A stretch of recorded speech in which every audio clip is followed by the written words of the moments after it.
السلام عليك يا أبا عبد الله من الشیطان اللعین الرجیم بسم اللہ الرحمن الرحیم الحمد للہ کاشف الکروب وعالم الغیوب والمطلع علی اسرار القلوب والمنزہ عن الجہات والنقائص والعیوب والمستغنی عن الملبوس والمشروب والمطعوم غالب بعزته غیر مغلوب ظاہر بدلائلہ غیر محجوب والصلاة والسلام والتحیۃ والاکرام علی الرسول الثقلین محبوب رب المشرقین والمغربین ووسیلتنا فی الدارین جد الحسن والحسین ابی القاسم محمد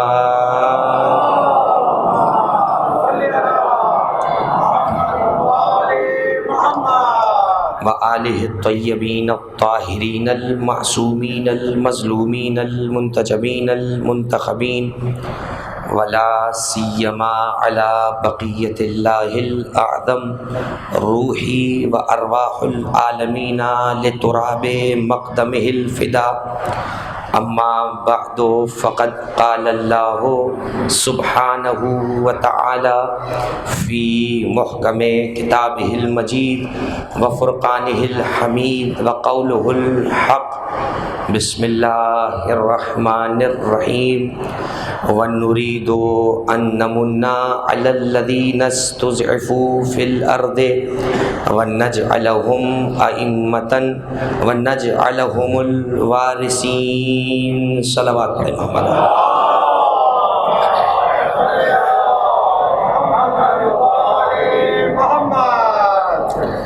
عزیزان گرامی، پروردگار کا لطف و احسان ہے کہ اس نے ہمیں اپنے غیر قیمتی وقت میں سے کچھ قیمتی وقت نکالنے کا شرف عطا فرمایا کہ ہم اپنے برباد ہوتے ہوئے وقت کو کارآمد بنانے کے لیے مجلس میں تشریف فرما ہے. اس لیے کہ یہ جملہ عادتاً تو سننے میں بہت اچھا ہے کہ ہم آپ کے بڑے شکر گزار ہیں، آپ نے اپنے قیمتی وقت میں سے وقت نکالا، ورنہ حقیقت یہ ہے کہ جتنا فالتو وقت آج کل ہم لوگوں کا گزر رہا ہے اتنا فالتو شاید کبھی بھی نہیں گزرا، اور نہ جانے ذکر علی نہ ہوتا تو ہمارا سارا وقت فالتو ہی گزرتا. تو گھر کا جو وقت ہوتا ہے، یا یوں کہوں کہ مجلس سے باہر کا جو وقت ہوتا ہے وہ قیمتی نہیں ہوتا ہے، کیونکہ آپ مجلس کے وقت کو کسی بھی وقت سے کمپیئر نہیں کر سکتے. یعنی ایک عبادت کے وقت کو ہم صبح سے جو وقت گزار رہے ہیں وہ مجلس کے حوالے سے اس کی صورت برابر نہیں آ سکتا. شکر ہے پروردگار کا کہ اس نے ہمیں اپنے وقت کو یہاں آ کر قیمتی بنانے کا یہ سنہری موقع عطا فرمایا کہ ہم اپنے غیر قیمتی وقت کو یہاں آ کر قیمتی بناتے ہیں. تو اصل وقت تو قیمتی وہی ہے کہ جو ذکر محمد و آل محمد میں گزرتا ہے. تو ظاہر ہے کہ جب وہ وقت قیمتی ہے جو محمد و آل محمد کے ذکر میں گزر رہا ہے تو پھر وہ لوگ بھی بڑے قیمتی ہیں جو اس ذکر میں مصروف ہیں. ایک ذکر سنتے ہیں دوسرے ذکر کی طرف منتقل ہو جاتے ہیں. تو یقیناً پروردگار کی یہ سعادتیں ہیں، اور اگر مجلس اعضا کو کوئی نعمت سمجھتا ہے تو اسے چاہیے کہ نعمت کے قاعدے پر عمل کرتے ہوئے نعمت کا شکر ادا کرے، کیونکہ اللہ قرآن میں کہتا ہے لَإِن شَكَرْتُمْ لَأَزِيدَنَّكُمْ وَلَئِن كَفَرْتُمْ أَنَّ عَذَابِي لَشَدِيدٌ. دیکھو، اگر تم میری نعمتوں کا شکر ادا کرو گے تو میں تمہاری نعمتوں کو دگنا کر دوں گا. وَلَئِن كَفَرْتُمْ أَنَّ عَذَابِي لَشَدِيدٌ. اور دیکھو، اگر تم نے میری نعمتوں کا انکار کرنا شروع کیا تو میرا عذاب بڑا دردناک خطرناک ہوگا۔ ہمارے پڑوسی ملک کے اندر مجلسوں پر اجتماع کرنے پر پابندی ہے، وہاں لاٹھی کے ساتھ عزاداروں کی ضیافت کی جا رہی ہے، پڑوسی ملک میں لاٹھی مار رہی ہے پولیس مجلس کرنے پر اور جمع ہونے پر۔ شکر ہے پروردگار کا اور ہمارے ان بڑوں کا جنہوں نے 70 سال پہلے ہمیں اسلام کے نام پر یہ ملک دے دیا کہ الحمدللہ یہاں محرم سے پہلے ایک ایسی فضا قائم ہو گئی کہ کورونا نے بھی اپنے جانے میں کچھ جو ہے وہ غنیمت سمجھی اور مجلس اعضاء بڑے اچھے طریقے سے انعقاد ہو رہی ہیں۔ بس اب اگر مجلسیں ہمیں مل ہی گئی ہیں تو ان کا شکریہ ایسے ادا کرنا چاہیے کہ جب جسے جہاں وقت ملے فرش اعضاء پر حاضر ہو جائے، فرش اعضاء پر حاضر ہو جائے اور پروردگار کے سامنے سربت سجود رہے۔ نماز تو پڑھتے ہی ہیں، اس کے ساتھ 2 رکعت شکرانہ روز یہ کہہ کے پڑھ لے پروردگار تیرا شکر ہے تو نے پر آشوب دور میں فرش امام حسین سے منسلک رکھا ہے، نہ جانے میرا بھی وقت کن کی چوکھٹوں پہ گزر رہا ہوتا، کن کی دہلیزوں پہ میں بھی سر رگڑ رہا ہوتا۔ تیرا شکریہ ہے تو نے اپنے دروازے کے بعد اگر کسی در کا محتاج بنایا تو وہ آل محمد کا دروازہ ہے۔ تو یہ پروردگار کا لطف و احسان ہے اور ہماری یہ مجلس اپنی زبان میں زبان حال میں دراصل شکر الہی بھی ہے، یعنی مجلس بول رہی ہے کہ میں شکر الہی کا ایک طریقہ ہوں۔ تو الحمدللہ میں اور آپ یہاں سب شکر الہی کے لیے جمع ہوئے اور یہ مجلس شکر الہی کا ایک استعارہ ہے، ایک طریقہ ہے اور یہ شرف حاصل ہو رہا ہے کہ میں دوسری مرتبہ آپ مومنین سے خطاب فرما رہا ہوں اور یہ عشرہ بلکہ پورے 2 مہینے 8 دن بڑی عقیدت اور احترام کے ساتھ مجالس امام حسین علیہ السلام مدینۃ العلم میں تقسیم علم کے لیے منعقد کی جاتی ہے، اس لیے کہ جب شہر علم کا ہے تو علم ہی بٹا کرے گا اور شیعہ 2 ہی جگہ اچھا لگتا ہے، یا علم کے شہر کے اندر یا علم کے دروازے کے اندر، تیسری جگہ ہم نہیں جانتے۔ میں نے مدینۃ العلم اور باب العلم جان کے نہیں کہا، ترجمہ کر دیا، اسی لیے میں نے شیعہ 2 ہی جگہ اچھا لگتا ہے، یا شہر کے علم کے شہر میں یا علم کے دروازے پر، اور یہ بھی ظاہر سی بات ہے کہ جب وہ شہر تک آنا چاہے گا تو اسے دروازے تک تو آنا ہی پڑے گا۔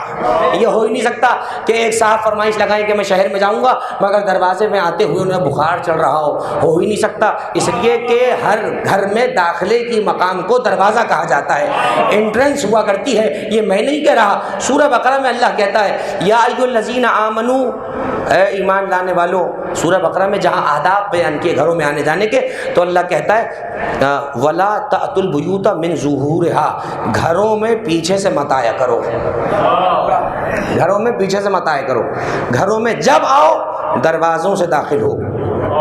ہماری تفاسیر کے اندر جب معصوم سے اس روایت کی باطن تعبیر پوچھی، کیونکہ ایک روایت ایک تفسیر کا ظاہر ہوتا ہے، ایک تفسیر کا باطن ہوتا ہے۔ باطن ظاہر اسے کہتے ہیں جو سامنے سے پڑھا سمجھ میں آ گیا، جیسا میں نے ترجمہ کیا سمجھ میں آ گیا کہ دیوار پھلانگ کر مت آؤ، دروازے سے آؤ۔ ایک آیت کا باطن رخ ہوتا ہے، اور باطن وہ جانتے ہیں جو راسخون فی العلم ہے۔ قاری باطن نہیں جانتا، قاری بہت اچھا پڑھ سکتا ہے، حافظ باطن نہیں جانتا، حافظ رٹ بہت اچھا سکتا ہے۔ باطن کا علم صرف انہیں دیا ہے جن کا وجود علم سے پیوستہ ہے، جن کے وجود کو اللہ نے علم سے مزین کر دیا ہے، مرقع کر دیا ہے، سجا دیا ہے، وہی بتا سکتے ہیں قرآن کا باطن کیا ہے۔ اب جب میرے مولا سے پوچھا، تفسیر برہان کو پڑھیے، تفسیر نور الثقلین کو اٹھا کر پڑھیے، مولا فرماتے ہیں نحنو ابواب اللہ، ہم آل محمد زمین پہ اللہ کا دروازہ ہے۔ اللہ حکم یہ دیتا ہے اس تک جو جانا چاہے پہلے ہمارے دروازوں پر آئے، ہم ہیں زمین پر اللہ تک۔ کیونکہ دیکھیے دروازہ، یاد رکھیے گا جب بھی اس طرح کے لفظ آتے ہیں، معصوم نے کہا ہم اللہ کا دروازہ ہیں، تو کیا مطلب ہم اللہ کا دروازہ ہیں؟ اس کا مطلب یہ ہے کہ وہاں دروازے کا حقیقی معنی مراد نہیں، دروازے کا مجازی معنی مراد ہے۔ بندے کو شیر کیوں کہتے ہیں؟ بڑا شیر کا بچہ ہے تو کیا اس کی کیا دم نکلی ہوئی ہے، اس کے کیا خوفناک بڑے بڑے دانت ہیں؟ نہیں، چونکہ شیر میں صفت بہادری پائی جاتی ہے، اس کی بنا پر اس کو شیر سے منسوب کیا جاتا ہے۔ ہم اللہ کا دروازہ ہیں کا مطلب یہ ہوا چونکہ دروازہ آنے اور جانے کا مقام ہوتا ہے۔ معصوم فرماتے ہیں جو اللہ تک پہنچنا چاہتا ہے وہ اس تک تو کبھی پہنچ ہی نہیں پائے گا، ہم تک پہنچ جائے وہ ایسا ہے جیسے اللہ تک پہنچا دیا گیا۔ اسی لیے دعائے ندبہ جب ہم پڑھتے ہیں، دعائے ندبہ میں جب اینا اینا کر کے سوال پوچھتے ہیں تو دعائے ندبہ میں ایک جملہ ہے اینا باب اللہ الذی منہ یؤتی، کہاں ہے اللہ کا وہ دروازہ جس کے ذریعے سے اللہ تک آیا جاتا ہے۔ یقیناً وہ دروازہ دروازہ اس وقت پردہ غیب میں ہے، اور وہ پردہ غیب میں ہونے کے ساتھ ساتھ ہمیں ایکسس کا موقع فراہم کرتا ہے مجلس کے ذریعے. یعنی پردے میں ہونے کے بعد بھی جو امام تک ایکسس چاہتا ہے اسے چاہیے فرش عزا پر تشریف لے آئے، اس لیے کہ امام وقت اپنے امور سے فراغت کے بعد فرش پر تشریف ضرور لاتے ہیں، اس لیے کہ جب غم ہو تو وارث وہاں پر ضرور شریک ہوا کرتا ہے. تو اب پروردگار کا لطف و احسان ہے کہ ہم اس دروازے میں بیٹھے ہیں جس سے اچھا دروازہ کوئی نہیں، اور جس دروازے کی تمنا آدم سے لے کر عیسیٰ تک سب نے کی، اور پھر رسول بھی جاتے جاتے علی کو دروازہ ہی کہہ کے گئے. بڑی یہ بہت خوبصورت ترکیب ہے رسول اللہ کی، بہت خوبصورت بندش ہے یہ جو حدیث ہے، انا مدینۃ العلم وعلی بابھا، میں شہر علم ہوں، علی اس کا دروازہ ہے. عزیزان گرامی، شہر اور دروازے کا بہت اٹوٹ بندھن ہوتا ہے. دروازے کی بلندی پتہ دیتی ہے کہ گھر کتنا بڑا ہے.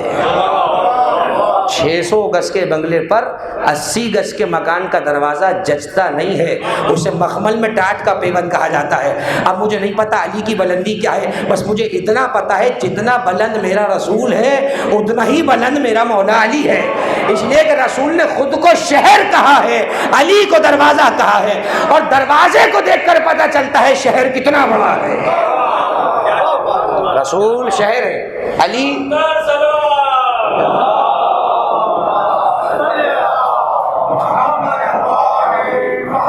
فرمائیے آپ نے، رسول نے علی کو دروازہ کہا. ہمارے یہاں پوری کتابیں اس حدیث پہ لکھ دی، رسالے لکھ دیے پورے. آیت اللہ ہادی میلانی قم میں ابھی حیات ہے، اللہ انہیں طول عمر عطا فرمائے، بہت بہترین متکلم ہیں شیعہ کے.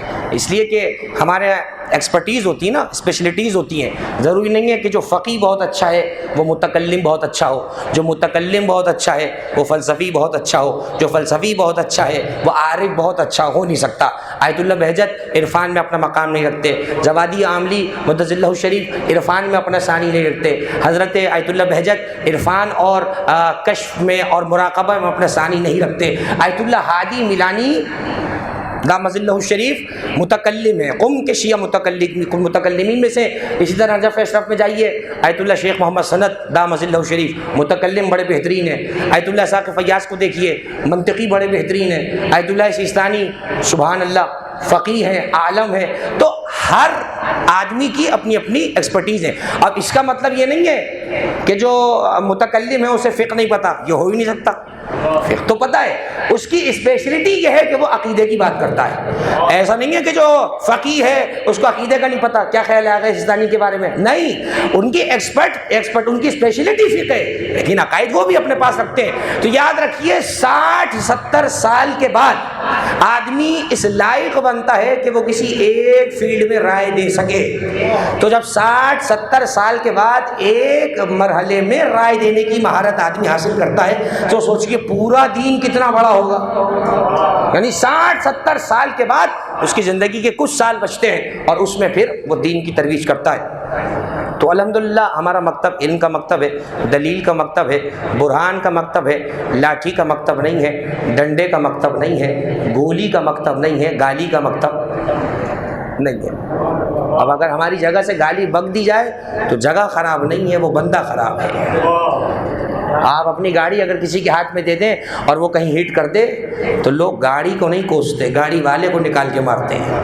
اسے کہتے ہیں تم نے کیسے چلائے، اس لیے کہ چلانے والے کو دیکھا جاتا ہے کہ وہ چلا کیسے رہا ہے. اگر اس ممبر کو غلط کہیں استعمال کوئی کر رہا ہے تو قصور مکتب کا یا ہمارے مسلک کا نہیں ہے، اس چلانے والے بے وقوف کی بے وقوفی ہے کہ جسے یہ نہیں پتہ ممبر پہ کیا بولنا ہے کیا نہیں بولنا ہے. توجہ فرمائیے آپ. تو یقیناً ہماری گفتگو علم سے مزین ہونی چاہیے. یہ 5 روزہ مجالس ہیں، اس کے بعد 5 روزہ مجالس اس سے بہتر ایک ہمارے عالم دین خطاب فرمائیں گے. میں نے ان 5 روزہ مجالس کے لیے جس آیت کو عنوان قرار دیا وہ سورہ مبارکہ قصص کی آیت نمبر 5 ہے.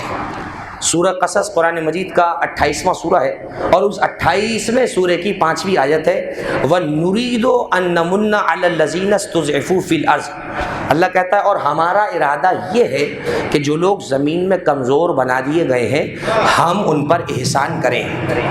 وَنَجْعَلَهُمْ أَئِمَّةً اور جب ہم ان پر احسان کر چکے تو انہیں زمین کا امام بنا دیں. وَنَجْعَلَهُمُ الْوَارِثِينَ اور جس کے سر پہ تاج امامت رکھ دیں اسی کو ہم زمین کا وارث بنا دیں. 2 جمع 2 4 4 جمع 2 6 6 جمع 2 8 سیدھی سیدھی بات اللہ نے کر دی. اب ہم نے ایک عنوان معین کیا, بظاہر عنوان کا نام ہے وراثت النبی. وراثت النبی جب بھی ذہن میں آتا ہے تو پتہ نہیں ہمارا ذہن صرف فدق میں محدود کیوں ہو جاتا ہے. ہم نے نبی کو صرف فدق میں محدود سمجھ لیا کہ شاید نبی نے صرف فدق چھوڑا تھا اور فدق غصب کر کر شاید زہرا سے اور اہل بیت سے سب کچھ غصب ہو گیا.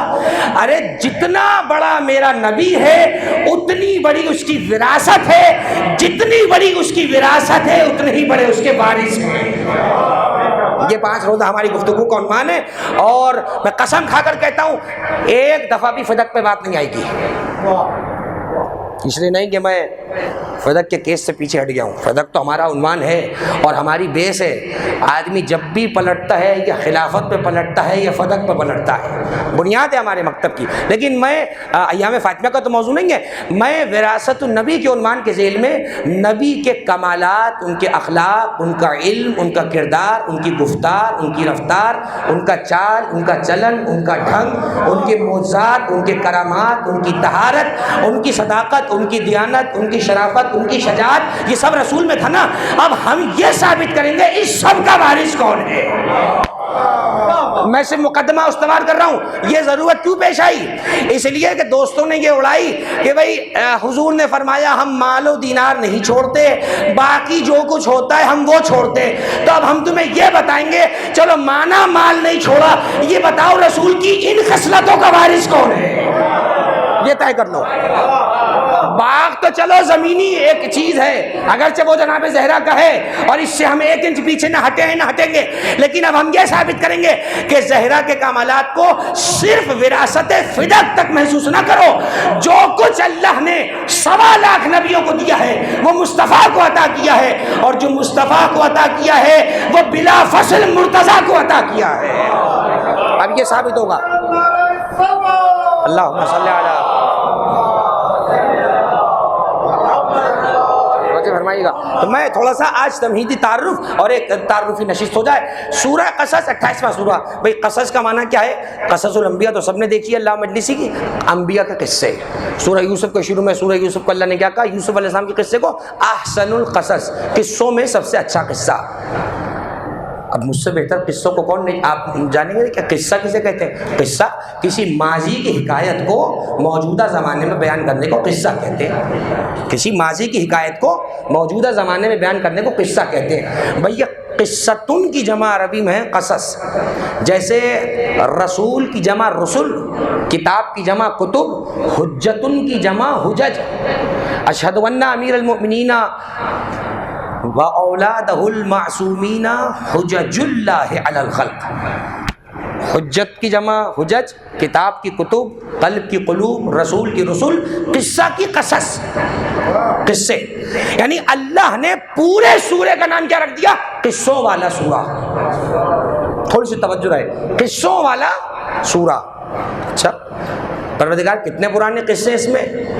اللہ کے یاد کرو جب ہم آدم کو عزت دار بنا کے نکال رہے تھے, ابلیس کو ذلیل بنا کے نکال رہے تھے, ہم نے وہ قصہ بھی اس میں لکھا ہے. سورہ بقرہ میں بھرا پڑا ہے قصہ آدم علیہ السلام کا اور ابلیس کا. اب دیکھتے جائیے گا کہاں آدم کا زمانہ وہ صدیوں پہلے, وہ نوح علیہ السلام کا زمانہ, آدم ثانی, شیخ الانبیاء, صاحب شریعت نبی پہلا, نوح کا قصہ کرا.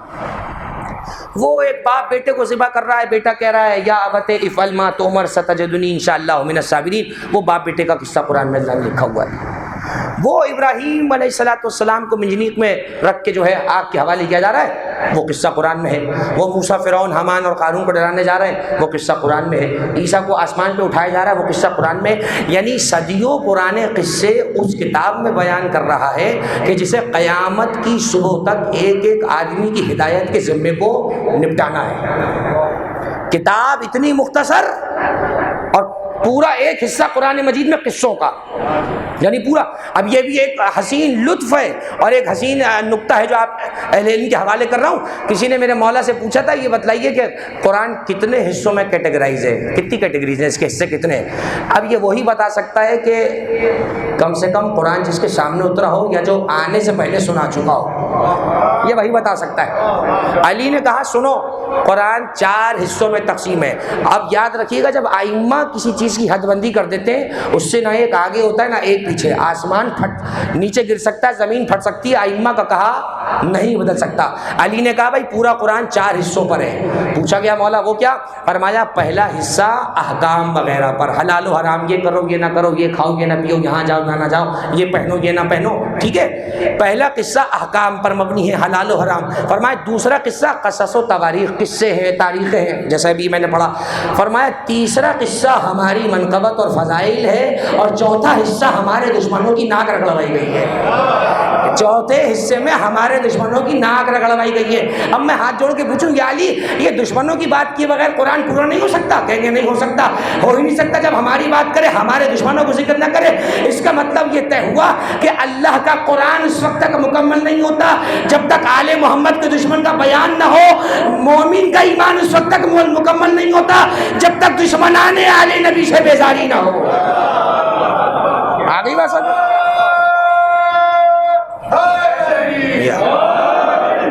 ہمارے یہاں ایک طبقہ پیدا ہوا ہے پڑھا لکھا جنہوں نے کچھ رسالے 25-30 صفحوں کے پڑھ لیے، وہ اب ہم شیعت کو ٹریک پہ بدلنا چاہ رہے ہیں. وہ بتا رہے ہیں مولانا یہ بات کرنے کی کیا ضرورت ہے؟ تو بھائی میں مولا علی سے پوچھتا ہوں، مولا علی سے یا علی یہ کہنے کی کیا ضرورت ہے چوتھا حصہ ہمارے دشمنوں کے لیے اترا ہے؟ کیوں نہیں پی جاتے آپ اس بات کو؟ علی کہیں گے قرآن ہے، قرآن میں ہمارے دشمنوں کا ذکر ہے. تو جیسے قرآن دشمنان اہل بیت کے مذمت کو بیان کے بغیر پورا نہیں ہوتا، ویسے ایمان بھی کسی کا پورا نہیں ہو سکتا جب تک دشمنان آل محمد سے خود کو الگ نہ کر لے.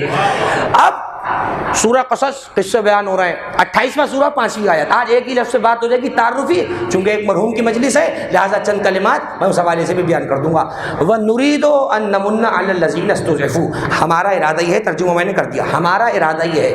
اب پورے قرآن میں ارادہ صیغہ بدل کے، ٹینس بدل کے کئی جگہ پر آیا ہے.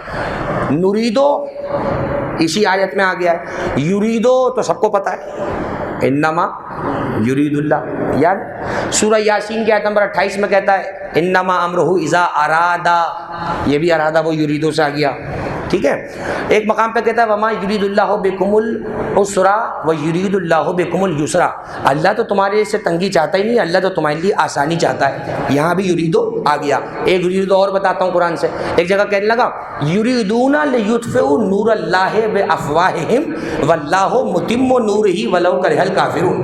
یہ اب دیکھیں غائب کی ضمیر ہے، یہ قرآن کا اسلوب ہے، یہ قرآن کا مزاج ہے، یہ قرآن کا ذائقہ ہے، یہ قرآن کی بلندی ہے، یہ قرآن کا پیٹرن ہے، ایک چال ہے، ایک چلن ہے قرآن کا. قرآن جب کچھ چیزیں ڈسکلوز نہیں کرنا چاہتا تو وہاں غائب کی ضمیر لاتا ہے، پروناؤن، نام نہیں لاتا. وہ یہ وہ کہہ رہا ہے یریدون لیطفئوا نور اللہ. اب غائب کی ضمیر ہے، کیا کریں گے آپ؟ اللہ کہہ رہا ہے اور لوگوں کا ارادہ یہ ہے اللہ کے نور کو پھونک سے بجھا دے. اب جب اللہ نام نہیں لینا چاہ رہا تو مجھے اور آپ کو بھی حق نہیں کہ میں نام تلاش کرنے جاؤں. بس غائب کی ضمیر ہے. لیکن پروردگار بتا تو دے وہ ہیں کون. کہ لگا میں نشانی بتاؤں گا، نشانی کے ذریعے حرکتوں کے طریقے سے خود ہی پہچان لو. اللہ نے کہا یریدون لیطفئوا نور اللہ. ان لوگوں کا ارادہ یہ ہے کہ یہ اللہ کے نور کو پھونکوں سے بجھا دیں. واللہ متم نورہ ولو کرہ الکافرون.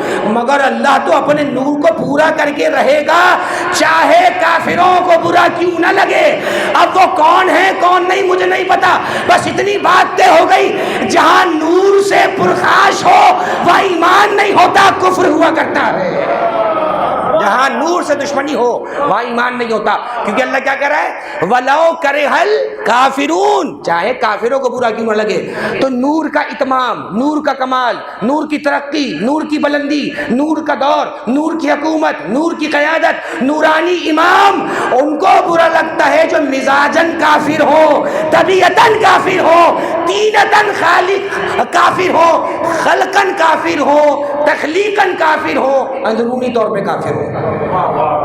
آیت ہے قرآن مجید کی، آیت ہے قرآن مجید کی۔ اور جہاں تک میں نے سنا ہے آئین پاکستان میں قرآن پڑھنے پہ پابندی ہے؟ نہیں ہے، ابھی تک تو نہیں ہے، اگر لگ جائے تو نہیں پتہ، اس لیے کہ قرآن بھی اہل بیت کا قصیدہ خواں ہے، قرآن بھی اہل بیت کی باتیں کر رہا ہے۔ آپ کہاں کہاں تک رستے بند کریں گے، کہاں کہاں تک بیریئر لگائیں گے عزیزان گرامی؟ تو اب دیکھیے آیت نے کیا کہا، وَنُرِيدُ، ہمارا ارادہ یہ ہے، پروردگار یہ جو کہہ رہا ہے ہمارا ارادہ یہ ہے۔ اچھا یہ بات یاد رکھیے گا، وہ یہ بھی کہہ سکتا تھا اُریدو فرسٹ پرسن، میرا ارادہ یہ ہے، بات پھر بھی صحیح تھی، لیکن علماء کہتے ہیں جب وہ جمع کا صیغہ لاتا ہے اس کا مطلب یہ نہیں اس کے ساتھ کوئی اور ہے۔ بھائی عام طور پہ جمع کا صیغہ جب پلورل آتا ہے تو اصول کیا ہوتا ہے، دو سے زیادہ لوگ ہو رہے ہوتے ہیں۔ اللہ جب ہم کہہ رہا ہوتا ہے اس کے ساتھ کوئی نہیں ہے۔ مفسرین کہتے ہیں جہاں پر وہ بڑائی ظاہر کرنا چاہتا ہے، جہاں اظہار تکبر کرتا ہے۔ میں نے ذمہ داری سے جملہ کہا ہے، بزرگ تشریف فرمائے، نوجوانوں سے چاہوں گا تھوڑی سی توجہ رہے، جہاں وہ تکبر کا اظہار کرتا ہے، گھمنڈ کا اظہار کرتا ہے، جہاں بڑائی کو ظاہر کرنا چاہے، کہتا ہے ہم نے۔ بھائی یہ ہندوستان کی جو بچی کچی اردو رہ گئی ہے ہمارے پاکستان میں، اس میں بزرگوں کا لہجہ آج سے یہی ہے، ہم نے، ہمارے، ہم سمجھتے ہیں کہ وہ شاید کسی اور طرز میں کہہ رہے ہیں، وہ ان کی زبان ہے، ان کا ذائقہ ہے، اب ان سے اپنی وہ زبان نہیں چھوڑی جاتی، ہم نے۔ تو یہ ایک اپنے کو بڑا ظاہر کرنے کا طریقہ ہوتا ہے۔ جب وہ ہم نے کہتا ہے ہم نے یہ کیا، ہم نے یہ کیا، مفسرین کہتے ہیں وہ وہاں پر چیلنج کو پس پردہ رکھتا ہے، وہ پس زبان چیلنج کو رکھتا ہے، گویا کہ پبلک کو چیلنج کر کے کہتا ہے۔ اللہ کہتا ہے ارسلنا الريح بشيرا بين يدي رحمته، ہم نے ہواؤں کو رحمت کا پیغمبر بنا کے چلایا۔ ہم نے، دیکھیے کیا کہا، ہم نے ہواؤں کو رحمت کا پیغمبر اور رحمت کا پیغام رساں بنا کے چلایا، ہوائیں چلتی ہے رحمت کا اعلان بن کر۔ ایک جگہ کہتا ہے انا انزلنا من السماء ماء، ہم نے آسمان سے پانی کو برسایا۔ ایک مقام پہ سورہ دہر میں کہتا ہے انا خلقنا الانسان من نطفۃ امشاج، ہم نے پیدا کیا انسان کو ملے جلے پانی سے۔ تو ایک اللہ جگہ جگہ پہ کہتا ہے ہم نے یہ کیا، ہم نے یہ کیا۔ سورہ ہجر قرآن کا 14واں سورہ کہتا ہے انا نحن نزلنا الذکر و انا لہ لحافظون، ہم نے نازل کیا ہے۔ پروردگار ہم نے کہہ کر تو بتانا کیا چاہتا ہے؟ کہتا ہے جہاں میں بڑائی ظاہر کرتا ہوں، جہاں تکبر کا اظہار ہو، جہاں سامنے والے کے دانت کھٹے کرنا ہو، جہاں سامنے والے کا منہ بند کرنا ہو، جہاں اس کا منہ سینہ ہو، چیلنج کر کے کہتا ہوں ہم نے یہ کیا، ہم نے یہ کیا۔ میں نے کہا پروردگار اس میں چیلنج کیا ہے کہ اللہ کا ہم نے ہوائیں چلائیں گے، اگر تمہارے باپ میں ہمت ہے تو ہوائیں روک کر دکھا دو۔ ہم نے آسمان سے بارش برسائی، ہمت ہے تو بارش روک کر دکھاؤ۔ ہم نے ملے جلے پانی سے انسان جیسا بندہ بنایا، سارے سائنسدان مل جاؤ ایک بچہ بنا کر دکھاؤ۔ ہم نے آسمان سے کتاب نازل کی، ہمارے جیسا کلام اتار کے دکھا سکتے ہو تو دکھاؤ۔ توجہ کر لیا آپ نے؟ 4 آیتیں ہیں، آیتیں تو چھوڑ رہا ہوں اس لیے کہ مجھے آگے بڑھنا ہے، میرا موضوع یہ نہیں ہے، لیکن چونکہ درمیان میں موجود ہوں تو یہ جملہ بیان کر رہا ہوں۔ 4 آیتیں بیان کر دی، جہاں وہ چیلنج رکھتا ہے وہاں کہتا ہے ہم نے۔ انا کا معنی ہم نے، انی کا مطلب میں، انی جاعل فی الارض خلیفہ، ہم آدم کو خلیفہ بنا رہے نہیں، میں آدم کو خلیفہ بنا رہا ہوں۔ انی میں نے، انا ہم نے۔ اب جہاں وہ چیلنج کرتا ہے کہتا ہے انا، اب مجھے سمجھ میں نہیں آیا، ایک مرتبہ سورہ کوثر میں کہنے لگا انا آتیناک الکوثر، حبیب ہم نے تجھے فاطمہ دی ہے، ہم نے تجھے فاطمہ دے دی ہے۔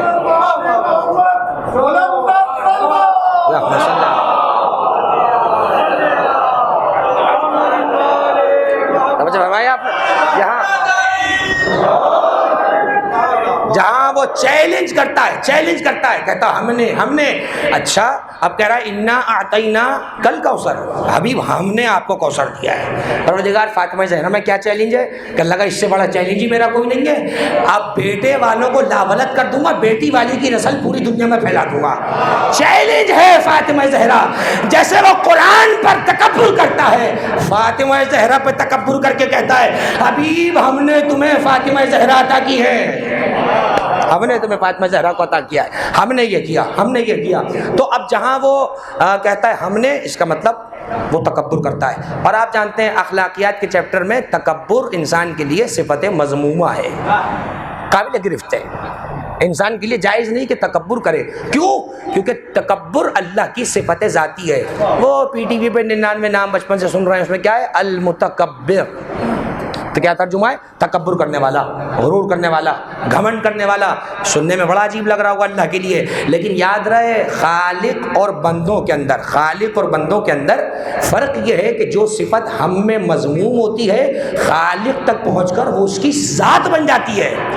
ہمارے لیے تکبر غلط، توجہ ہے، کوئی جملہ کہنا چاہ رہا ہوں، بندوں کے لیے تکبر ناجائز، اللہ کے لیے تکبر لازم ہے، وہ بڑا ہے.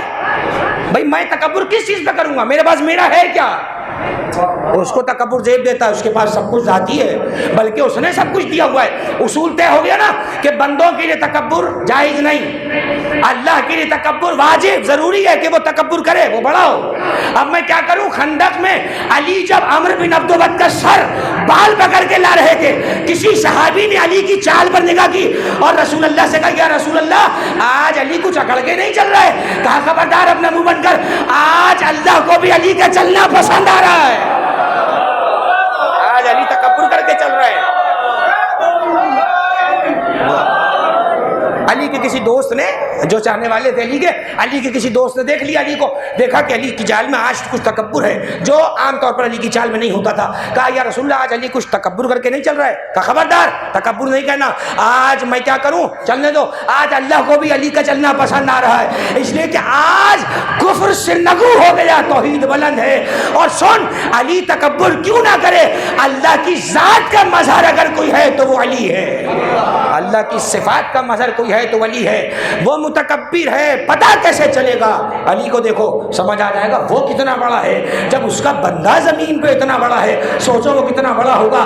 خدا کی قسم کہ اگر 14 وجودہائے مقدسہ نہ ہوتے ہمیں کیسے پتہ چلتا؟ ہم نے صبح شام قرآن میں پڑھا بسم اللہ الرحمن الرحیم، لیکن کوئی پیمانہ نہیں ہے، کوئی اسکیل نہیں ہے، کوئی خط نہیں ہے، کوئی حد نہیں ہے، کوئی لائن نہیں ہے، کوئی خاکہ نہیں ہے کہ پتہ چل جائے وہ کتنا رحم کرنے والا ہے، وہ کیسے رحم کرتا ہے. کہا دیکھو مدینے میں میں رحمت للعالمین کو بھیجوں گا، اس کے وجود کو دیکھو پتہ چل جائے گا میں رحم کیسے کرتا ہوں. اگر میرا علم دیکھنا ہے علی کو منبر کوفہ پر دیکھو، اگر میرا قہر دیکھنا ہے علی کو میدان جنگ میں دیکھو، اور اگر میرا کرم دیکھنا ہے تو فاطمہ کو محراب عبادت میں دیکھو.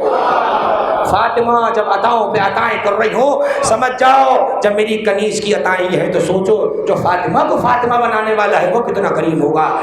عزیزان گرامی، اللہ کہتا ہے ہمارا ارادہ یہ ہے، چیلنج کر رہا ہے. اچھا ارادے تو اللہ کے بھی ہیں، ارادے تو لوگوں کے بھی ہیں، اور آج تک ہے، ارادے تو آج تک ہے، اور اچھے ارادے نہیں ہیں، ارادے مذموم ہیں. لیکن چلتی کس کی ہے؟ قرآن میں اللہ نے کہا وَمَكَرُوا وَمَكَرَ اللَّهُ وَهُوَ خَيْرُ الْمَاكِرِينَ. یہ اپنی چالیں چل رہے ہیں، اللہ اپنی تدبیر کر رہا ہے، اور اللہ بڑی بہترین تدبیر کرنے والا ہے. مکرو مکاری کر رہے ہیں وہ لوگ، لیکن پھر غائب کا صیغہ نام نہیں، اس لیے کہ اللہ کو پتا تھا مکار چند نہیں ہے، قیامت تک ہے، لہذا غائب کی زمین رکھ دی تاکہ مکار آتے جائیں، آیت اپنے دامن میں لیتی جائے. مکرو وہ لوگ مکر کر رہے ہیں، کرنے دو. مکر اللہ وہو خیر الماکرین، اللہ بھی چال چل رہا ہے، اللہ بھی تدبیریں کر رہا ہے. تمہاری چال یہ ہے کہ ذکر حسین مٹ جائے، وہ بھی طے کر چکا جب تک توحید کی عمر ہے تب تک حسینیت کی عمر ہے. لوگ پوچھتے ہیں مولانا کب تک ہوں گی مجلسیں؟ میں نے کہا اب اللہ سے پوچھ لیجئے اس کا ارادہ کب تک ہے، وہ کب تک رہے گا. اس لیے کہ اس نے قرآن میں کہا فاذکرونی اذکرکم، تم مجھے یاد رکھو میں تمہیں یاد رکھوں گا. جب 10 دن حسین اللہ کو نہیں بھولے تو اب اللہ حسین کو کیسے بھلا سکتا ہے؟ اللہ نے کہا اب ایسا ہوگا کہ ہمارے گھر میں صرف وہ آئے گا جو مسلمان ہیں. حسین تیرے فرش کو اتنا وسیع کر دیں گے، ہندو بھی آئے گا، سکھ بھی آئے گا، عیسائی بھی آئے گا، تیرے فرش کو ہم اتنا وسیع کر دیں گے، اس لیے کہ تیرے دروازے تک جو آئے گا وہی بھی ہمارے دروازے تک پہنچے گا.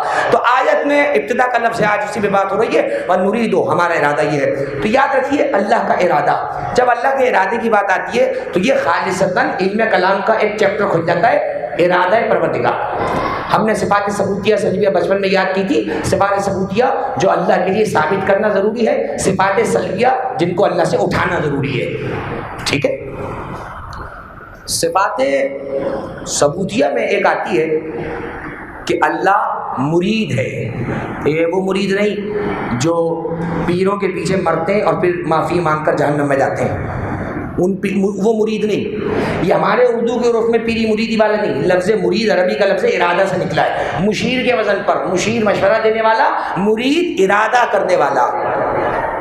اللہ کے لیے صفت ثابت کرنی پڑے گی کہ وہ مرید ہے، وہ ارادہ کرتا ہے۔ اب میں ایک جملہ بیان کر کے آج تھوڑا سا موضوع کو آپ کے حوالے کر رہا ہوں۔ پروردگار کا ارادہ سمجھے کیسے آپ؟ کسی کے ارادے کو سمجھنے کے لیے اس کے قریب ہونا بڑا ضروری ہے۔ آپ کو نہیں معلوم اگلے 4 دن میرا ارادہ کیا ہے، اس لیے کہ آپ میرے قریب نہیں ہیں، میرے مزاج سے واقف نہیں، آپ میری تیاری اور میرے معاملات کو نہیں دیکھ رہے۔ اللہ کے ارادے کو تو جب کوئی جانچ پائے، جب اسے کسی کو اس تک ایکسس ہو، اس کے قریب تو جا سکے، پتہ ہی نہیں۔ آج چلیے دوسری چیز اور آسان کرتا ہوں، ارادہ جب پتہ چلے، جب اس کی ذات معین ہو، پتہ تو چلے وہ اللہ ہے کہاں۔ بھائی دیکھیں، ایک یہ سامنے میں بیٹھا ہوں، ایک میں ہوں، ایک میرا ارادہ۔ اب مجھے اپنے ایمان سے فیصلہ کر کے بتائیے، کیا میں اور میرا ارادہ الگ ہے یا ایک ہی چیز ہے؟ ایک ہی چیز ہے۔ میرا ارادہ مجھ میں تو ہے، میرا ارادہ یہاں تھوڑی برابر ہے۔ میرا ارادہ کہاں ہے؟ مجھ میں۔ اچھا میرا ارادہ نظر آ رہا ہے؟ ارادہ آبزرویشن میں نہیں آتا ہے۔ اچھا ارادہ ڈسکلوز کب ہوتا ہے، کھلتا کیسے؟ آپ کے عمل سے۔ کچھ کروں گا تو ارادہ پتہ چلے گا، نہیں کروں گا تو ارادہ مجھ میں ہے، وہ نظر ہی نہیں آتا تو اس کا ارادہ بھی نظر نہیں آئے گا۔ اب پتہ کیسے چلے کوئی ارادہ کب کرتا ہے، کیا کرتا ہے، کیسے کرتا ہے، کہاں کرتا ہے؟ میں کسی جھمیلے میں آپ کو الجھانے کے چکر میں قطع نہیں ہوں، میں تو مفاتی کی ایک دعا کی طرف نوجوانوں کی توجہ چاہ رہا ہوں۔ بزرگ کو تو وہ دعائیں یقیناً ازبر ہوں گی۔ مفاتی میں ایک دعا ہے زیارت آل یاسین، زیارت آل یاسین، یاسین حضور کا نام، آل یاسین حضور کی آل، تو آپ سمجھ گئے زیارت آل یاسین کن کے لیے؟ ائمہ کے لیے زیارت نقل ہوئی۔ ہم تو روز پڑھتے تھے اپنے زمانے میں مدرسے کے اندر، اور کبھی کبھی اس کو پڑھتے ہیں یقیناً۔ آپ ضرور پڑھیے گا جا کر، پہلا دوسرا جملہ زیارت آل یاسین کا مفاتی میں لکھا ہے، السلام علیکم یا دلیل ارادت اللہ، اے اللہ کے ارادوں کی دلیل تم پہ ہمارا سلام۔ تھوڑی سی توجہ رکھیے گا، آپ نوجوان خاص طور پر توجہ فرمائیں، اس لیے کہ سب سے خطرناک زمانہ آپ کا اور میرا آنے والا ہے۔ یہ تو پھر غنیمت ہے کہ کچھ دور چل گیا، آگے والوں کا بڑا خطرناک ہے۔ یہ موٹی موٹی چیزیں پکڑ کے رکھیں، شیعت کی الف بے، السلام علیکم یا دلیل ارادت اللہ، اے اللہ کے ارادوں کی دلیل تم پہ ہمارا سلام۔ اب میں کیسے پتہ چلاؤں کہ اللہ کا ارادہ، اس کی دلیل کہاں ہے؟ مجھے تو اللہ کا ارادہ ہی سمجھ گیا ہے، دلیل کہاں ہے؟ اب میں آپ کو اس پوری مثال کو سمجھاتا ہوں۔ مثال کے طور پہ دیکھیں، یہ پانی کا گلاس ہے، میں نے چاہا کہ میں پانی کا گلاس اٹھاؤں، تو کیا میں اپنے ہاتھ کو یہ بولوں گا کہ اے ہاتھ پانی اٹھا؟ نہیں بولنا پڑے گا، غلط ہے یہ۔ میں نے چاہا کہ میرا ہاتھ پانی اٹھائے، بغیر بولے میرا ہاتھ سمجھ جائے گا اور خود ہی اٹھا لے گا۔ جیسے میں پانی کی طرف ہاتھ بڑھاؤں گا، آپ سمجھ جائیں گے مولانا کا ارادہ پانی پینے کا ہے، لیکن میں پیوں گا نہیں پانی، اس وقت مثال دے رہا ہوں۔ آگے بات، ارادے کی دلیل کیا بنی؟ میرے ہاتھ کا چلنا۔ اگر یہ میرا ہاتھ نہ چلتا، ارادہ ڈسکلوز ہی نہیں ہو سکتا، کیونکہ ارادہ آبزرویشن میں آنے کے لیے جسم کا ہونا ضروری ہے۔ ارادہ ظاہر ہوتا ہے ایکٹ سے، جسم سے، افعال سے، عمل سے۔ اس کا ارادہ ظاہر تو جب اس کا جسم کوئی ہو، وہ کہہ رہا میرا جسم تو کوئی ہے ہی نہیں، لیکن ارادہ تو میں کرتا ہوں۔ اب پتہ کیسے چلے ارادہ کیسے کرتا ہے؟ اللہ نے کہا سلام ہو ان پر جو میرے ارادوں کی دلیل ہیں۔ ارادہ میں کرتا ہوں، عمل وہ کرتے ہیں۔ تھوڑا سا میں سمجھاؤں گا اس کو۔ جزاک اللہ، توجہ رکھیے گا۔ میں نے اتنے اچھے سے یہ موضوع پڑھا نہیں تھا کبھی کتاب میں، لیکن اب تیاری کر کے پڑھ رہا ہوں۔ کچے پکے موضوعات پڑھنے کا قائل نہیں ہوں، بڑی ذمہ داری کے ساتھ کہہ رہا ہوں۔ ارادہ اللہ کا ٹاپک، اللہ کی بحث، توحید کا چیپٹر، اللہ کا ارادہ کیا ہے، کب کرتا ہے، کیسے کرتا ہے، کیوں کرتا ہے، کہاں کرتا ہے، دلیل کیا ہے، کیا دلیل نہیں ہے، یہ سب عقیدے کی باتیں ہیں۔ وہ جب ارادہ کرتا ہے، اس کا ارادہ ڈسکلوز ہو ہی نہیں سکتا، کیونکہ جسم ہی نہیں ہے۔ اچھا بات یہ کہہ نہیں سکتے نہیں بھائی وہ ارادہ کرتا ہی نہیں ہے، یہ کیسے کہہ رہے ہیں آپ؟ وہ تو بار بار کہہ رہا ہے میرا ارادہ یہ، ہمارا ارادہ یہ، ارادہ تو ہے۔ اب پتہ کیسے چلے؟ اس نے کہا میں نے کچھ وجود، کچھ جسم پر وجود ہے مقدسہ کو انگیج کر لیا ہے، ان کو میں نے اپنا بنا لیا ہے۔ آج ارادہ میرا ہوتا ہے، ظاہر ان سے ہو جاتا ہے۔ ارادہ میں کرتا ہوں، انجام وہ کر لیتے ہیں۔ ہزاروں دفعہ کا سنا ہوا واقعہ ایک نئے ذات کی سینس کر رہا ہوں۔ ارادہ اللہ کا ہوتا ہے، ظاہر آل محمد سے ہوتا ہے۔ ایک تابوت میں زندہ کو لٹا کر علی کے پاس لائے, کہا یا علی جنازہ پڑھا دیجئے. علی نے 3 بار پوچھا, شریعت قائم ہو گئی. چوتھی مرتبہ ہنس کے کہنے لگے بتاؤ کیسا امام ہے شیعوں کا, یہ بھی نہیں پتا, اندر جو لیٹا ہوا زندہ ہے. علی نے کہا کیا کہہ رہے ہو؟ کہا جس وقت ہم پوچھ رہے تھے پڑھا دیں اس وقت زندہ تھا, جب تکبیریں پڑھی تو مر چکا تھا. اب علی نے یہ کہیں بھی نہیں کہا مر جا, بس علی نے چاہا اللہ نے مار دیا. یہ بولتے نہیں ہیں, یہ چاہتے ہیں اللہ مار دیتا ہے. یہ ایک مثال ہے, یہ تو ایک مثال دی ہے. آئیے مناقب ابن شہر عاشور, ہماری بہت بڑی کتاب, علامہ شہر ابن عاشور 11ویں صدی ہجری کے بہت بڑے شیعہ محدث, جن کی کتاب کا ترجمہ مجمع الفضائل کے نام سے شیعہ دکانوں پر ہے. مناقب ابن شہر عاشور اتنی موٹی کتاب. علامہ حافظ ابن شہر عاشور روایت لکھی امام حسن کے چیپٹر کے اندر کہ حاکم شام سے جب مصالحت ہوئی اور جب جانے لگے دربار خلافت سے, تو جیسے آج تک ہوتا ہے وزیر اعظم ہاؤس میں, گورنر ہاؤس میں, کہ جب ایک جا رہا ہو تو جانے سے پہلے اس سے اعزازاً کچھ کلمات کہتے ہیں, آئیے کچھ آخری جملے کہیے. تو والی شام نے بھی امام حسن سے کہا کہ آپ آئیے ممبر پہ کچھ کہیے. امام حسن علیہ السلام ممبر کے قریب آئے اور علامہ ابن شہر عاشور کہتے ہیں امام حسن ممبر پر آئے. اب امام کا ممبر پر آنا ایسا ہے جیسے تلوار کا میدان میں نکل آنا. جب تلوار میدان میں نکل آئے تو سر اڑاتی ہے نا. امام اگر ممبر پر آ جائے, اچھا بھائی ممبر پر آ کے آ جائے, اپنی جگہ پر ہی آ رہا ہے, امام ہی کی تو جگہ ہے. بہت تکلف سے بے شک آیا آپ نے, قربان جاؤ. مسجد نبوی میں حضرت ابوبکر خطبہ دے رہے, بیٹھے ہوئے, بعد رسول کا زمانہ ہے, ممبر پہ بیٹھے ہوئے خطبہ دے رہے, ایسے کہیں بیٹھے ہوئے ہوں گے, برابر میں گھر کا جناب زہرا کا. علامہ ابن حجر مکی نے سوائق محرقہ میں اس واقعے کو لکھا, اور ابن حجر مکی کا حوالہ اتنا معتبر ہے, کسی کتاب کا حوالہ نہ بھی دوں سب کو ماننا پڑے گا. سوائق محرقہ, جلانے والی بجلیاں, پوری کتاب شیعہ مذہب کے خلاف لکھی علامہ ابن حجر مکی, شافعیوں کے امام کعبہ 911 صدی ہجری کے. کہتے ہیں حضرت ابوبکر ممبر پہ خطبہ دے رہے تھے, امام حسن گھر سے برآمد ہوئے, بچپنا ہے, چھوٹے سے, اچھا ان کی نظر میں چھوٹے, ہماری نظر میں امام تھے. یہ تو ایک بحث ہے. امام حسن ممبر کے تحت تشریف لائے.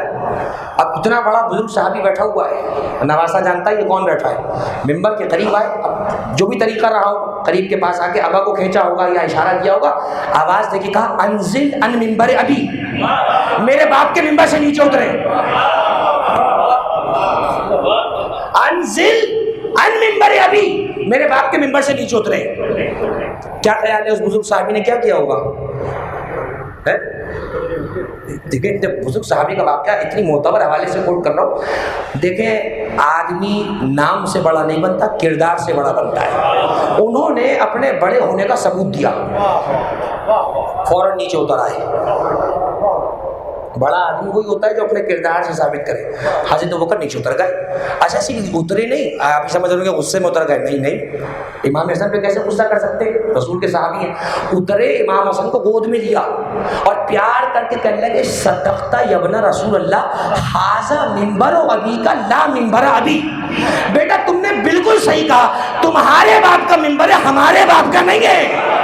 تو فیصلہ تو صدر اسلام میں ہو گیا, ممبر علی کا ہے, کسی اور کا نہیں ہے, ممبر علی کا ہے. اور اتنے بڑے صحابی نے اتر کر انڈورس بھی کر دیا ممبر علی کا ہے, اور ساتھ ہی جملہ سپلیمنٹ کے طور پہ بھی بتا دیا لا ممبر ابی, کسی اور کے ذہن میں یہ نہ رہ جائے ہمارا ممبر کہیں ہماری گلی میں رکھا ہے. ممبر جہاں بھی بنے گا تمہارے باپ کا ہوگا, ہمارے باپ کا تو ممبر ہے ہی نہیں ہے. اب دیکھیں کتنی عجیب سی بات ہے نا, یہ تیرے باپ کا میرے باپ کا, کتنا عجیب لگ رہا ہے سننے میں, لیکن امام حسن کے منہ سے کتنا اچھا لگ رہا ہے. آپ کہہ رہے ہیں سبحان اللہ, یہ بہت بڑی باتیں ہوتی ہیں, اس لیے جملے برے ہوتے ہیں, تیرے باپ کا میرے باپ کا, لیکن امام حسن کے منہ سے اچھا لگ رہا ہے. انزل المنبر ابی, میرے باپ کے ممبر سے نیچے اترو. اچھا یہ نہیں کہا میرے نانا کے ممبر سے نیچے اترو. میں قربان جاؤں, تھا تو نانا کا, اب میں کیا کروں, نانا جاتے جاتے بستر بھی علی کو دے گئے, ممبر بھی علی کو دے گئے, میں کیا کر سکتا ہوں. شب ہجرت کی گواہی رسول نے دی کہ بستر علی کا، ممبر کی گواہی خلیفہ اول نے دے دی کہ ممبر علی کا ہے، ممبر حسن کے باپ کا، ممبر حسین کے باپ کا، بس۔ تو جن کے باپ کا ہے انہی کی باتیں ہوتی ہیں، آپ کے باپ کا کسی کے باپ کا نہیں۔ جس کے باپ کی جو جگہ ہے وہ وہاں بیٹھ کے بیان کر سکتا ہے، اسے کو روک سکتا ہے؟ میں اپنے گھر میں بیٹھ کے اپنے باپ کی تعریف کر رہا ہوں، ممبر ہے حسن کے باپ کا، فضائل بھی انہی کے باپ کے ہوں گے اور ان کے بچوں کے ہوں گے، بس یہ بات یاد رہے۔ تو اب ہوا کیا؟ اللہ کا ارادہ کیسے پتہ؟ امام حسن ممبر کے قریب آئے، اب جیسے ممبر کے قریب آئے تو وزیروں کے پیٹ میں مرول اٹھا۔ وزیر کیبنٹ میں جو ہوتے وزیروں کے پیٹ میں مرول اٹھا، ایسا نہ کوئی بیان دے دے، پورا میڈیا اس زمانے کا کاغذ پرچے لے کے جو کھڑے ہوتے تھے، پورا میڈیا موجود ہے، آج کوئی بیان اگر دے دیا تو پہلے دن حکومت ذلیل ہو جائے گی اچھی خاصی۔ امام حسن ممبر پہ گئے، علامہ ابن شاہ رسول نے لکھا، ممبر پہ جا کے بیٹھے، کہ اللہ کہ الحمدللہ الذی جعلنا فینا الحکمۃ وجعلنا فینا العلم والہدایۃ والاسلام والایمان والشجاعۃ والقرآن والامانۃ والطہارۃ والزکاۃ والصداقۃ۔ تمام تعریف اللہ کے لیے جس نے ہمیں حکمت سے نوازا، علم سے نوازا، صداقت سے نوازا، طہارت سے نوازا، شجاعت سے نوازا، دیانت سے نوازا، اسلام سے نوازا، عقیدے سے نوازا، طہارت ہمارے گھر میں، قرآن ہمارے گھر میں، وحی ہمارے گھر میں، نبی ہمارے گھر میں، امام ہمارے گھر میں، جنت ہمارے گھر میں، کوثر ہمارے گھر میں، سبیل ہمارے گھر میں، کوثر ہمارے گھر میں، شفاعت ہمارے گھر میں۔ اب وہ تو سمجھ رہا تھا شاید حکومت کی تعریف میں کوئی جملے کہہ دیں گے، امام نے تو امام حسن نے بھی بتا دیا، ہم بھی اپنے باپ کے ہی بیان کرتے ہیں، جب ہم اپنے باپ کے علاوہ کسی کے بیان نہیں کر رہے تو تمہیں کس نے حق دے دیا؟ امام حسن نے فضائل شروع کیے، ادھر سے کسی وزیر نے کونی ماری، باڈی لینگویج ہوتی ہے، کونی ماری اور کہا بھائی ان کو اتارو، بس اب بہت ہو گیا۔ تو اب وزیر نے اپنے کسی سیکرٹری سے کہا ہوگا، بیچارے سے کہا جاؤ بھائی اشارہ کرو، بس کہو اتر آئے، اس بیچارے کا نصیب مارا گیا۔ علامہ ابن شاہراشوب نے اپنی کتاب مناقب میں اس کو لکھا، وہ چلتا ہوا بیچارہ جیسے کنارے کنارے کوئی آدمی آتا ہے نا پانی دینے، پرچی دینے، ڈر ڈر کے، وہ کنارے کنارے ایسا ہے کہہ رہا بس اتر آئے، ایسے کر کے۔ روایت کا جملہ ہے کہ فَنَظَرَ الْإِمَامُ إِلَيْهِ نَظَرًا خَشْمًا، امام حسن نے بات کرتے کرتے غصے میں یوں دیکھا اور دیکھ کر کہا الا تستحینا ان تقضی بین الرجال، تجھے شرم نہیں آتی عورت ہو کے مردوں کے بیچ میں کھڑا ہے؟ الا تستحینا، بھائی مرد کو مذکر کو مؤنث کہہ کے مخاطب کیا، بس حسن نے عورت بولا، درباریوں نے دیکھا جو چلا تھا وہ اب کھڑی تھی، جو چلا تھا وہ کھڑا نہیں تھا، کھڑی تھی۔ امام نے کہا شرم نہیں آ رہی، مردوں میں کھڑی ہے؟ اس کی تو زندگی کھڑے کھڑے ختم ہو گئی، نہ آگے کا رہا نہ پیچھے کا رہا، کہاں جاؤ؟ امام حسن نے ایسے دیکھا۔ اب میں بتاؤں یہ کتنے، امام حسن نے یہاں پہ کہاں کہا اے اللہ اس عورت بنا دے، کہاں گئی؟ دیکھا، اب آئی سمجھ میں آل محمد اللہ کے ارادوں کی دلیل۔ یہ غصے سے دیکھ لے تو چیز بدل جائے، بے زر کو دیکھے تو ابو ذر بن جائے، یہ آل محمد کا اقتدار ہے۔ ہمارا ارادہ یہ ہے، ہمارا ارادہ یہ ہے، اس کا ارادہ آل محمد سے ظاہر ہوتا ہے۔ ان کو دیکھتے جاؤ، اس کے ارادے کو سمجھتے جاؤ۔ اب آئی سمجھ بات، یہ کبھی اللہ کی مرضی کے خلاف کیوں نہیں جا سکتے؟ کیونکہ ان کے دل میں اللہ کی مشیت ہے، اور وہ کبھی ان کی یوں نہیں ٹالتا کیونکہ یہ اس کی کبھی نہیں ٹالتے، وہ طے کر چکا ہے۔ سورہ دہر میں آیت ہے وَمَا تَشَاءُونَ إِلَّا أَن يَشَاءَ اللَّهُ، یہ تو وہ چاہتے ہی ہے نہیں مگر یہ تو وہ چاہتے ہیں مگر جو ان کا رب ان سے چاہتا ہے۔ نہ یہ خدا کے خلاف جاتے نہ وہ خدا کے خلاف جاتے، وہ اگر کہہ دے کہ بے زر کو ابو ذر بنا دے وہ بنا دیتا ہے، یا اگر کہہ دے حر کو علیہ السلام بنا دے تو وہ بنا دیتا ہے۔ یہ ہے آل محمد کا ارادہ۔ تو اب آئی سمجھ میں، آل محمد زمین پر اللہ کا ارادہ۔ اب ایک جملہ اور بات کو سمیٹ رہا ہوں، ہمارا ارادہ یہ، ارادہ سمجھ میں آ گیا؟ ارادے میں اور اس کی دلیل میں سیکنڈ کا بھی فرق نہیں ہے۔ میرا ارادہ تھا پانی پینا، ہاتھ کا اٹھ جانا تھا، دلیل، سیکنڈ کا فرق نہیں ہے۔ میں آپ جو سوچتے ہیں فوراً کر لیتے ہیں۔ اچھا یہ آپ جو فوراً سوچتے ہیں کیسے کر لیتے ہیں؟ آپ کہیں گے مولانا سیدھی سی بات ہے، ہاتھ میرا ہے، مجھے اپنے ہاتھ کو سمجھانا تھوڑی پڑے گا۔ ہاتھ کی رگیں جو دماغ میں جا رہی ہیں، کہ جیسے ہم سن کے ہو جاتا ہے بعض اوقات، فالج میں کیا ہوتا ہے فلاں اس سائڈ کی رگیں معاف ہو جاتی ہیں، جب وہ معاف ہو جاتی ہیں تو اس کا تعلق دماغ سے ختم ہو جاتا ہے، جب تعلق دماغ سے ختم ہوتا ہے تو میسج کنوے کرنا اور میسج کو پہنچانا چھوڑ دیتے ہیں۔ ادھر میسج پہنچا، ہاتھ نے کر لیا، ادھر اللہ نے چاہا، آل محمد نے کر لیا، اس لیے کہ ارادہ وہ ہے، دلیل یہ ہے۔ ایک لمحے کا فاصلہ نہیں، ایک لمحے کا فاصلہ نہیں، وہ چاہتا ہے یہ کر دیتے ہیں۔ تو عزیزان گرامی، وہ پروردگار قرآن میں کہہ رہا ہے ہمارا ارادہ یہ ہے. اب ایک مقام کی آیت سنیں اور اس کے بعد سمیٹ رہا ہوں گفتگو اس مقام سے. سورہ یاسین ابھی میں نے حوالہ دیا, آیت نمبر 28, انما امرہ اذا اراد شیئا ان یقول له کن فیکون. یہ آیت بھی بڑی تشریح تفسیر ہے, بڑی پیاری, بڑی خطرناک آیت ہے. اس آیت کے ذیل میں ایک جملہ بھی اپنی جیب سے اگر بیان کیا تو آدمی کا کام فارغ ہو سکتا ہے. بہت خطرناک آیت ہے. اس کا امر, آیت کہہ رہی ہے اس کا امر, اس کا کام ایسا ہے, اذا ارادہ شیئا, جب بھی وہ کسی چیز کو چاہتا ہے, ان یقول لہ کن فیکون, تو وہ اس چیز سے کہتا ہے ہو جا, بس وہ ہو جاتی ہے. دیکھیں اچھا, کن اور یکون جو ہے نا, یہ دو لفظ فا کو نکال دیجیے بیچ سے. کن اور یکون یہ دونوں ایک ہی روٹ ورڈ سے ہیں, یعنی جس قبیلے سے یکون ہے اسی قبیلے سے کن ہے. جیسے قل اور یقول, قل صیغہ امر امپیریٹو سینٹینس اور یقول اس کا فیوچر. قل کہہ دو, یقولو وہ کہتا ہے, کن ہو جا, یکونو ہو جائے. اللہ جب کسی چیز کو کہتا ہے ہو جا, وہ ہو جاتی ہے. علامہ مجلسی کا مجھے جملہ یاد آ رہا ہے جو انہوں نے اپنے رسالے اعتقادات امامیہ میں لکھا ہے. علامہ مجلسی کا رسالہ اعتقادات امامیہ, پتلا سا رسالہ ہے. علامہ مجلسی نے اس میں جہاں ائمہ کے فضائل کا چیپٹر قائم کیا, وہاں حاشیے میں علامہ مجلسی نے یہ جملہ لکھا کہ یہ جو آیت ہے ان یقول لہ کن فیکون, وہ چیز سے کہتا ہے ہو جا تو ہو جاتی ہے. علامہ مجلسی نے سوال قائم کیا, جیسے ہم کہتے ہیں لیٹ سپوز. علامہ مجلسی نے یوں کہا کہ بھائی کیا اللہ بھی کسی چیز کو ہو جا کہتا ہے؟ اس کا مطلب اگر اللہ نے بھی کسی چیز کو ہو جا کہا تو اس چیز کے اور ہو جانے کے بیچ میں ہو جا ہے. اللہ کہے گا ہو جا, پھر وہ فوراً ہو جائے گی. علامہ مجلسی نے بہت خوبصورت, بڑا محتاط, رعایت کے ساتھ جملہ لکھا. علامہ مجلسی کہتے ہیں بھائی ہمیں تو نہیں پتہ یہ معاملہ کیا ہے, وہ چیز کو کہتا ہے ہو جا. علامہ مجلسی کی عبارت کا جملہ پڑھ رہا ہوں. علامہ مجلسی کہتے ہیں امرہ بین الکاف والنون, دو لفظ ہے نا, کاف اور نون. علامہ مجلسی کہتے ہیں بھائی ہمیں نہیں پتہ وہ کہتا ہے یا نہیں کہتا, بس علامہ مجلسی کہتے ہیں بس ایسا کچھ ہے کاف اور نون کے بیچ میں کوئی چیز ہے, کاف اور نون کے بیچ میں کچھ ہے. علماء نے لکھا یہ جو کن ہے یہ کہنا نہیں ہے, یہ اس کا چاہنا ہے. کہہ کے جو کرائے وہ اللہ نہیں ہوتا ہے, وہ چاہتا ہے ہو جا, بس ہو جاتا ہے. وہ ارادہ کرتا ہے ہو جاتا ہے. اس نے ارادہ کیا, یہ کائنات بن گئی. وہ جو آیت ہے قرآن میں, اللہ نے زمین و آسمان کو 6 دنوں میں پیدا کیا. لوگ 6 دن لے کے بیٹھے ہیں, واقعی پورے ہفتے کے 6 دنوں کی طرح دن لے کے بیٹھے ہوئے ہیں. ہماری روایات میں ماں 6 دن سے مراد 6 دن نہیں ہے, 6 مرحلے مراد لیے گئے, کیونکہ عربی کے محاوروں کے اندر یوم بعض اوقات بطور محاورہ بھی استعمال ہو رہا ہوتا ہے. یہ قرآن مجید یعنی وہاں ایام کا لفظ آیا ہے, ہم ایام کا ترجمہ صرف دن کرتے ہیں, جبکہ عربی میں ایام کا ترجمہ صرف دن نہیں, مرحلوں کو, اسٹیجز کو بھی بعض اوقات عربی میں دن کہا جاتا ہے. اب ترجمہ کیا ہوا, اللہ نے زمین و آسمان کو 6 مرحلوں میں پیدا کیا. زمین آسمان اتنے بھاری ہو گئے تھے اللہ سے کہ اللہ کو 6 دن لگ گئے. حالانکہ 6 دن بھی زیادہ نہیں ہے, لیکن اللہ کے لیے بہت زیادہ ہے, اس لیے کہ وہ تو کن کا بادشاہ ہے. وہ کہتا ہو جا, ہو جاتی ہے. وہ کہتا ہے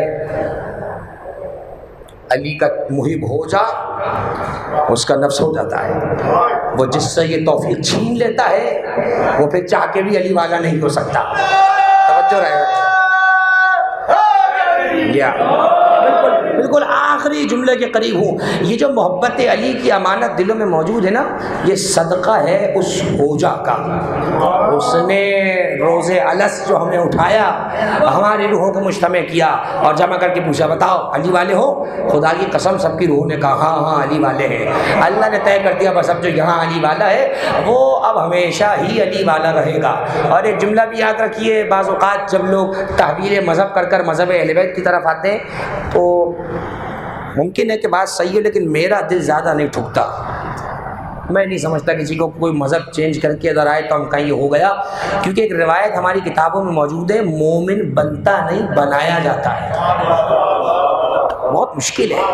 تو شکر کریں نا گھر جا کر کہ اللہ نے آپ کو بنایا ہی مومن تھا, آپ کو بننا نہیں پڑا, آپ کو سفر نہیں طے کرنا پڑا, آپ تھے ہی مومن الحمدللہ. بس کوشش یہ رہے کہ دنیا سے جائیں تو دامن ایمان ہاتھ میں ہو. یہ کمال نہیں کہ مومن پیدا ہو گئے, یہ کمال نہیں کہ مومن ہیں کمال یہ ہے کہ مومن جانے کی کوشش کی جائے. اور بلکہ مومن تو میں نے بہت جملہ کہہ دیا بڑا. اللہ تو کچھ اور کہہ رہا ہے, وَلَا تَمُوتُنَّ إِلَّا وَأَنْتُمْ مُسْلِمُونَ. اللہ کہہ رہا ہے کم سے کم مسلمان مرو, کم سے کم مسلمان, زیادہ سے زیادہ مومن. عزیزان گرامی, ہم دائرہ اسلام میں آنے کے بعد حلقہ ایمان میں داخل ہوئے. ہم نے محمد رسول اللہ کو پڑھا, پھر کلمہ علی ولی اللہ نے ہمیں منزل ایمان پر فائز کیا. بس اب کوشش یہ ہے کہ اسی منزل ایمان پر فائز رہیں. کہ زندگی کا سفر ایک مرحوم کی مجلس سزا ہے, خدا ان کو غریق رحمت فرمائے, ان کے درجات بلند فرمائے. زندگی کا سفر بنا بتائے کہیں بھی رک سکتا ہے. مہم یہ نہیں کہ زندگی کب رکے گی, مہم یہ ہے کہ مرنے کے بعد کیا ہوگا. اور یہ جو مجلسیں ہوتی ہیں نا, یہ جو مجلسوں کا سفر ہے, یہ جو ایصال ثواب کا دور ہوتا ہے, یہ انہی سوالوں کی کھوج لگانے کا وقت ہے. کیا ہوگا مرنے کے بعد؟ تو جس کے پاس علی جیسا امام ہے ویسے اسے زیادہ فکر مند نہیں ہونا چاہیے, لیکن لاپرواہ بھی نہیں رہنا چاہیے.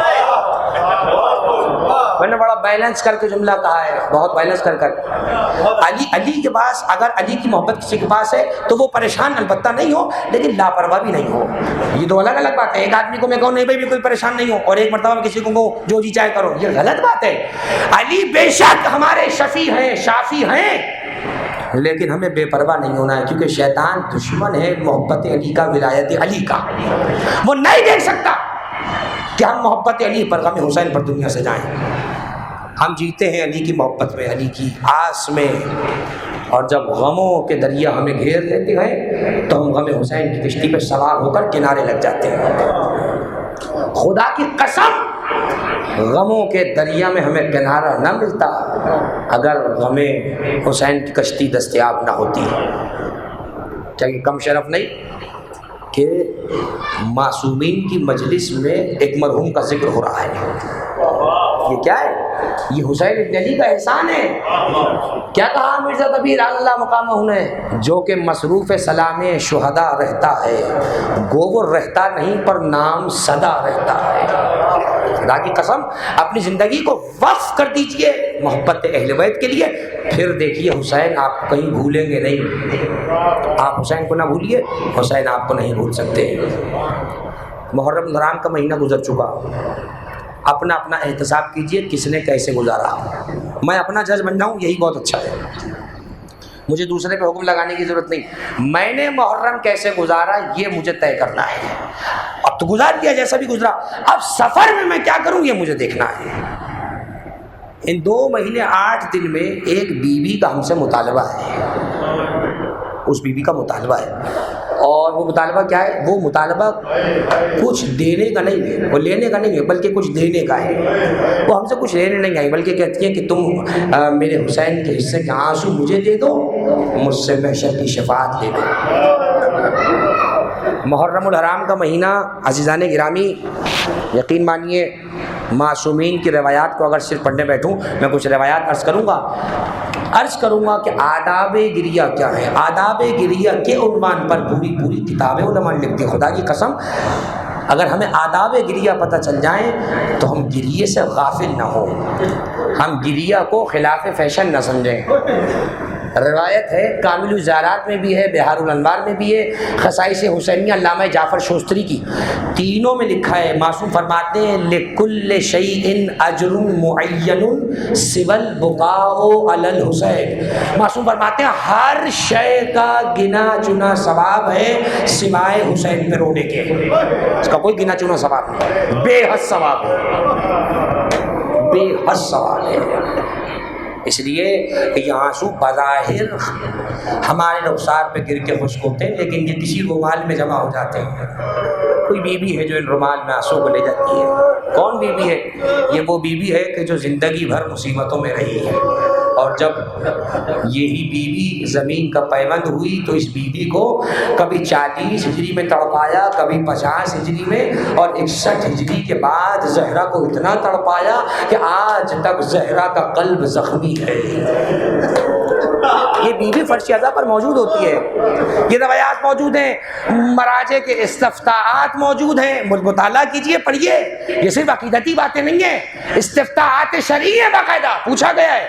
مراجع عظام سے پوچھا کہ کیا مجلس میں معصومین کا آنا, فرماتے ہیں روایات معتبرہ کے ذریعے سے ائمہ کا آنا بھی ثابت ہے, حضرت زہرا کا آنا بھی ثابت ہے. وہ اپنے برزخی جسم کے ساتھ تشریف لاتے ہیں زمین پر جہاں ذکر ہو رہا ہوتا ہے. یہ بیویاں پہنچ جاتی ہیں, اور جب یہ بیویاں پہنچتی ہیں تو ان کے ساتھ ایک بیمار امام بھی موجود ہوتا ہے, کیونکہ وہ کربلا کا عینی شاہد ہے. وہ بیمار امام اپنے باپ کے کٹے ہوئے گلے کا شاہد ہے. وہ بیمار بیٹا شاہد ہے جلتے ہوئے خیموں کا. وہ سجاد شاہد ہے سکینہ کے تماچوں کا. وہ امام شاہد ہے زینب کے کھلے سر کا. وہ امام گواہ ہے کوفہ کے بازار کا, شام کے دربار کا. سجاد اپنی دادی زہرا کے ساتھ ساتھ ہوتے ہیں. معلوم ہے سجاد کون سا عزادار ہے؟ یہ وہ عزادار ہے جس نے 35 سال گریہ کیا. 35 سال میرا امام روتا رہا. میں نے باقاعدہ اس چیز کو اسٹڈی کیا, دیکھا. آنکھوں کے ڈاکٹر سے میں نے پوچھا, اور جب میڈیکل میں یہ پڑھا تو وہ بتاتے ہیں کہ ایک بیماری ہمارے یہاں پائی جاتی ہے, اگر دلوں پر غموں کی شدت مزید بڑھتی رہے تو ایک وقت آتا ہے کہ آنکھوں سے آنسوؤں کا سلسلہ ختم ہو جاتا ہے, پھر آنکھ سے ایک رطوبت خارج ہوا کرتی ہے, اور جب مسائل پھر مزید بڑھ جائیں پھر وہ رطوبت آنا بند ہو جاتی ہے. چونکہ اب آنکھ خشک ہو جاتی ہے تو پردے کے ذریعے سے خون آنا شروع ہو جاتا ہے. یہ باقاعدہ ایکسپرٹ بتاتے ہیں یہ بیماری ہے. اللہ جانے سجاد نے 35 سال میں ایسے کون سے مسائل دیکھے کہ سجاد کے آنسو آنا بند ہوئے, سجاد کی آنکھیں خشک ہوئی, اور اس کے بعد 35 سال میرا امام خون کے آنسو روتا رہا. 35 سال خون کے آنسو رونا بڑی بات ہے عزادارو. ہم چند لمحے روتے ہیں, تقاضۂ طبیعی ہے کہ آنکھوں کا پانی خشک ہو جاتا ہے, لیکن سلام سید سجاد پر جو 35 سال خون رویا ہے, آج تک قبر میں خون گریا کر رہا ہے. آؤ سجاد سے پوچھے مولا آخر کس لیے اتنا گریا؟ آپ تو امام الصابرین ہیں. امام کہیں گے منہال نے بھی یہی پوچھا تھا. منہال نے کہا تھا مولا آخر اتنا گریا کس لیے کیا کیجئے گا؟ امام نے فرمایا منہال تم نے انصاف سے کام نہیں کیا. آواز دے کے کہتے منہال شہادت تو ہمارا ورثہ ہے. کیا تم نے کبھی تاریخ میں یہ پڑھا کہ نبی زادیاں بازاروں میں جائیں؟ اے منہال ذرا اپنے امام سے پوچھو, ہم اپنی پھوپھیوں کو ننگے سر لے کر بازاروں میں گئے. بس عزادارو شام کی ایک مصیبت سنیے, مجھے اجازت دیں. شام وہی مقام ہے جب بھی سجاد سے کسی نے مسائل پوچھا, کبھی کوفہ نہیں کہا, کبھی کربلا نہیں کہا, الشام کہہ کے روتے تھے. منہال نے کہا مولا کچھ مسائل تو سنا دیجئے. امام نے کہا منہال سنو, ایک رسل میں 12 گلے, 4 برس کی سکینہ, اس کا گلا رسن میں بندھا ہے. اے منہال جس گلی سے 2 آدمیوں کا جانا محال تھا, وہاں میری پھوپھیوں کو نوکے نیزہ چبھا کر گلیوں سے لے جایا گیا.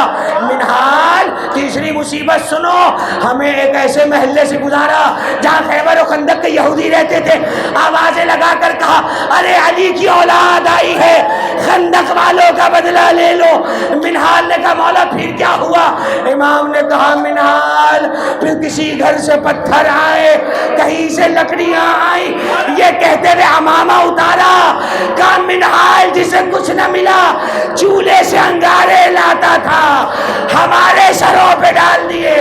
منہال میرے امامے میں کچھ انگارے رہ گئے, میرے ہاتھ بندھے تھے, میں سر ہلاتا رہا, منہال ہمارا سر جلتا رہا. منہال پھر ایک بازار آیا جہاں یہودی غلاموں کو بیچا جاتا تھا, وہاں لے جا کر آوازیں لگائی نبی کی بیٹیوں کو کنیز بناؤ.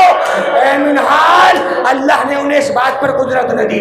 اس کے بعد امام کہتے ہیں منہال سنو گے, پھر دربار شام آیا, 700 آئینے لگائے گئے تاکہ جہاں سے میری پھوپھی گزرے ہر آئینے سینے میں زینب کے سر نظر آئے. مولا پھر کیا ہوا؟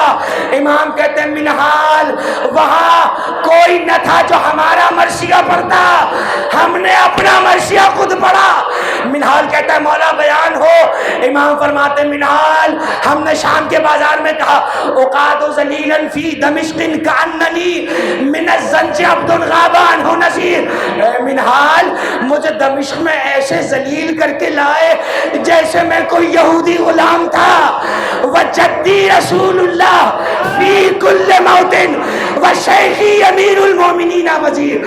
منہال حالانکہ میرا نانا مصطفیٰ میرا دادا مرتضیٰ. آخری جملہ سنیے امام سجاد کہتے ہیں یا لیتنی لم تلدنی امی ولم اکن یزید یرانی فی البلاد رشید. منہال کاش ہماری ماں ہمیں پیدا نہ کرتی، ہم شام کا بازار نہ دیکھتے. ہائے میرا امام جب تک زندہ رہا خون کے آنسو روتا رہا، اور جب قبر میں گیا آنکھوں سے خون جاری تھا. محمد باقر لپٹ گئے، بابا کب تک روئیں گے؟ آواز آئی بیٹا سجاد جب تک قبر میں رہوں گا اپنے باپ کو روتا رہوں گا. ہائے ہمیں غسل و کفن بھی ملا، ہمارا بابا اپنے کرتے میں آج بھی خون میں لگتا سو رہا.